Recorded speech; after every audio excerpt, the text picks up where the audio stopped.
பக்தி today channel நேயர்களுக்கு அன்பான வணக்கம். சென்னையிலேருந்து அஸ்ட்ராலஜர் பிருந்தா பேசுகிறேன். ஆகஸ்ட் மாதத்திற்கான பலன்கள் இதில் வந்து நம்ம இப்போ பார்க்க போகிறது தனுசு ராசிக்கான பலன்கள் எப்படி இருக்குது அப்படின்னு பார்க்க போகிறோம். என்னென்னலாம் நடக்க போகுது அப்படிங்கிறத பார்க்கலாம் வாங்க. இந்த மாதம் தொடக்கத்திலே வந்து பார்த்திங்கன்னா 6ஆம் இடத்துல இருக்கிற செவ்வாய் 7ஆம் இடத்துக்கு வராரு ஆகஸ்ட் 3.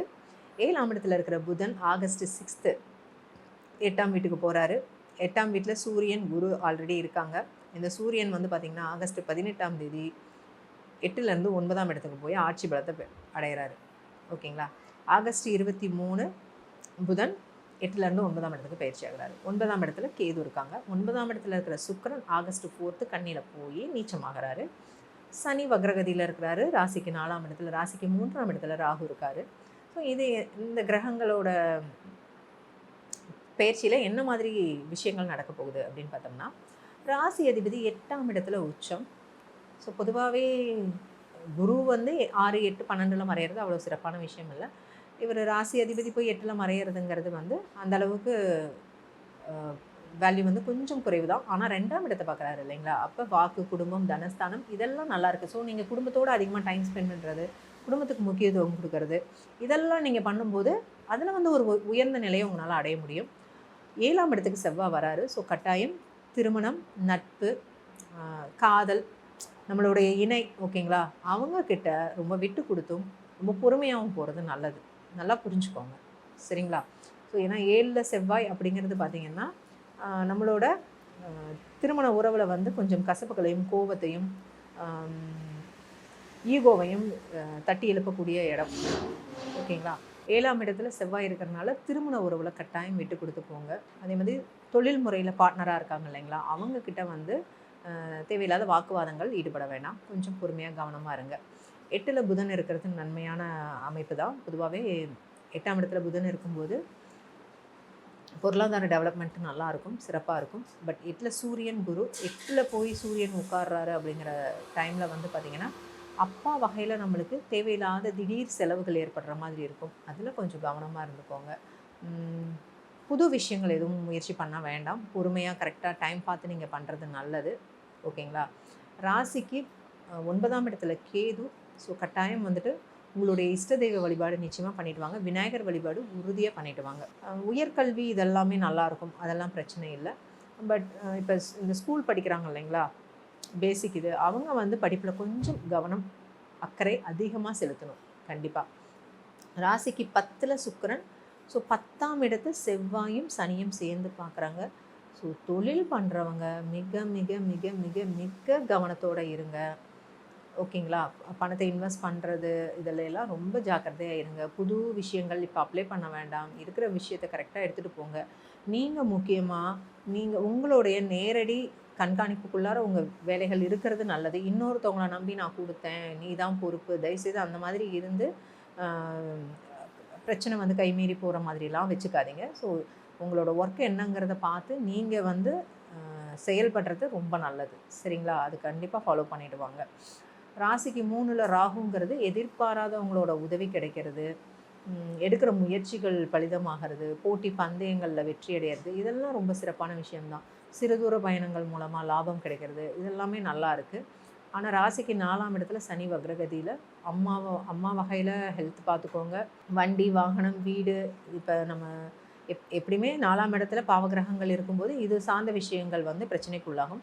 இப்போ பொதுவாகவே 4ல் சனி இருக்கிறாரு. இப்போ ஜனனகால ஜாதகத்திலே 4ல் சனி இருக்கும்போது நீங்கள் செகண்ட்ஸில் கார் வாங்குறது, செகண்ட்ஸில் பைக் வாங்குறதெல்லாம் கண்டிப்பாக உங்களுக்கு நல்லா செட் ஆகும். ஸோ ஒரு வாங்குற மாதிரி இருந்ததுன்னா அந்த மாதிரி ஒரு தடவை வாங்கி ட்ரை பண்ணி பாருங்கள். ஸோ அது கொஞ்சம் நீங்கள் நல்லா பார்த்துக்கோங்க. தனுசு ராசியில் மூலம் நட்சத்திரத்தில் பிறந்தவங்க இருக்கிறாங்க இல்லைங்களா, இவங்க வந்து திருமண விஷயத்தில் கட்டாயம் கவனமாக இருக்கணும். திருமண உறவில் நிறைய விட்டு கொடுத்து போகணும். கண்டிப்பாக அது வந்து ஒரு விஷயத்தை வந்து எப்பயுமே மைண்டில் வச்சுக்கோங்க. நீங்கள் திருமண வாழ்க்கை அப்படிங்கிறதுல எந்தளவுக்கு நீங்கள் வந்து ஒரு பொறுமையாகவும் நிதானமாகவும் நீங்கள் எடுத்துகிட்டு போகிறீங்களோ அந்தளவுக்கு லைஃப்பில் நல்ல ஒரு வெற்றி கிடைக்கும். அதே மாதிரி நீங்கள் எப்போவுமே வந்துட்டு இந்த யூனிஃபார்ம் சர்வீஸில் இருக்கிறவங்களுக்கு உங்களால் முடிஞ்ச உதவிகள் பண்ணுங்கள். அவங்களுக்கு ஃபுட்டு வாங்கி கொடுக்கறது, வாட்டர் வாங்கி கொடுக்கறது, ஜூஸ் வாங்கி கொடுக்கறது, இதெல்லாம் பழகிக்கோங்க. அதே மாதிரி இந்த கன்ஸ்ட்ரக்ஷன் ஒர்க் பண்ணுவாங்க இல்லைங்களா, சித்தாள், கொத்தனார் இவங்கெல்லாம் இருப்பாங்க இல்லைங்களா, அவங்க பசிக்கு ஏதாவது உணவு நீங்கள் வாங்கி கொடுங்க. இல்லை அவ்வளோலாம் முடியாதுங்க அப்படின்னா ஒரு டீ, பிஸ்கட் ரொட்டி, பன் இந்த மாதிரியாவது நீங்கள் வாங்கி கொடுங்க. ஸோ கண்டிப்பாக ஃபாலோ பண்ணிட்டு வாங்க. உங்கள் ஜென்ம நட்சத்திர நாளில் சரஸ்வதி வழிபாடு பண்ணுறது, ஆஞ்சநேயர் வழிபாடு பண்ணுறது, விநாயகர் வழிபாடு பண்ணுறது, எப்போவுமே இந்த பழக்கத்தை வந்து வச்சுக்கோங்க. இந்த வழிபாடுகள் வந்து சாலச் சிறந்தது உங்களுக்கு. சரிங்களா? இந்த தனுசு ராசியில் பூராடம் நட்சத்திரத்தில் பிறந்தவங்க, பூராடம் நட்சத்திரத்தில் பிறந்தவங்களோட மிகப்பெரிய ப்ளஸ்ஸே அவங்களுடைய பேச்சு தான். ஸோ அவ்வளோ அழகாக பேசுவாங்க. அவங்க அவ்வளோ அழகாக ரசிச்சுக்குவாங்க. அவங்க ட்ரெஸ்ஸிங்ஸ் ஆகட்டும், அவங்க வீடாகட்டும், ஒவ்வொரு விஷயத்தையும் பார்த்து பார்த்து ரசித்து செய்யக்கூடிய ஒரு நபர்னால் அது வந்து பூராடம் நட்சத்திரத்தில் பிறந்தவங்க தான். ஸோ ரொம்ப மென்மையான ஒரு பேச்சு. இவங்களுக்கு வந்து பார்த்திங்கன்னா பெரிய ப்ளஸ்ஸுமே இந்த பேச்சு தான், பெரிய மைனஸுமே இந்த பேச்சு தான். ஏன்னா அந்த கம்யூனிகேஷனில் தான் இவங்க தலையே அடிபடும். அதை புரிஞ்சுக்கிட்டாங்கன்னா, ஏன்னா இவங்க ஸ்கூல் டேஸ்லேருந்தே சின்ன வயசுலேருந்தே கொஞ்சம் திரும்பி பார்த்தாங்கன்னா இவங்களுடைய கம்யூனிகேஷன் தான் இவங்களுக்கு ப்ராப்ளமாகவே இருந்திருக்கும். ஓகேங்களா? ஸோ ஆனால் இவங்க ரொம்ப நல்லா கரெக்டாக பேசக்கூடிய ஒரு பர்சன் தான். பட் இதுதான் பிரச்சனைக்கு உண்டானதாக இருந்திருக்கும். அதை கரெக்ட் பண்ணிட்டாங்கன்னா சூப்பராக லைஃப்பில் வின் பண்ணிடலாம். எப்போவுமே ஃப்ரெண்ட்ஸ் வந்து ஒத்து வராது, நல்லா புரிஞ்சுக்கோங்க. நீங்கள் ஓடி தேடி போய் ஒட்டுவீங்க. பட் அங்கேருந்து எந்த ஒரு பெரிய நல்ல விஷயம் கிடைக்கிறதும் கஷ்டம். மேபி ஜாதக ரீதியில் உங்களுக்கு நல்லா இருக்குன்னா ஓகே. ஆனால் மேக்ஸிமம் வந்து பூராடத்துக்கு வந்து நட்பு அப்படிங்கிற ஒரு விஷயத்தில் கவனத்தோடு இருந்துக்கிறது நல்லது. ரொம்ப ஹோப் வச்சு ஏமாற வேண்டாம்.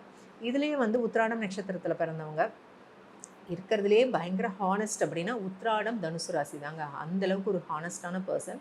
இவங்க கைட் பண்ணாங்கன்னா அவ்வளோ பர்ஃபெக்டாக இருக்கும். இவங்க யாருக்கிட்டையுமே பார்ஷியாலிட்டி பார்க்க மாட்டாங்க. எல்லா இடத்துலையுமே ரொம்ப ஹானஸ்ட்டாக இருக்கிறது தான் இவங்களுக்கு ப்ளஸ்ஸும் சரி மைனஸும் சரி.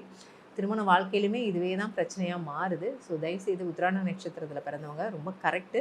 உங்ககிட்ட குறை சொல்கிறதுக்கு எந்த ஒரு விஷயமும் இல்லை. ஆனால் உங்களை மாதிரியே கூட இருக்கவங்களும் இருக்கணும்னு எதிர்பார்க்கறனால தான் உங்களுக்கு சில இடங்களில் வந்து உங்களுக்கு பிரச்சனைக்குள்ளாகுது. அது வெளியில் இருக்கிற நபர்கள்னால் பரவாயில்ல. பட் மனைவியாகட்டும் கணவராகட்டும் உத்திராடத்தை பொறுத்த வரைக்கும் கொஞ்சம் பொறுத்து போகிறது நல்லது. மேக்ஸிமம் உத்திராடத்தில் பெண்கள் வந்து அந்தளவுக்கு ஃப்ளெக்சிபிளாக ஆகிறதில்ல. கொஞ்சம் பிடிவாதம் அதிகமாக தான் இருக்குது. இருந்தாலும் கொஞ்சம் திருமண விஷயத்தில் வந்து விட்டு கொடுத்து போங்க, ரொம்ப நல்லது. உத்திராடத்தில் பிறந்தவங்க வந்து பார்த்திங்கன்னா விநாயகர் வழிபாடு பண்ணுங்கள், இதுவே சாலச்சிறந்தது. இன்னும் முக்கியமாக வந்து குரு வழிபாடு பண்ணுறது. வியாழக்கிழமைகளில் பசுமாட்டுக்கு உங்கள் கையால் மஞ்சள் வாழைப்பழம் வாங்கி கொடுங்க. சரிங்களா? இது வந்து ரொம்ப ரொம்ப சிறப்பான ஒரு விஷயம். உங்கள் வீட்டுக்கிட்ட பசுமாடு வந்துச்சுன்னா ஓகே.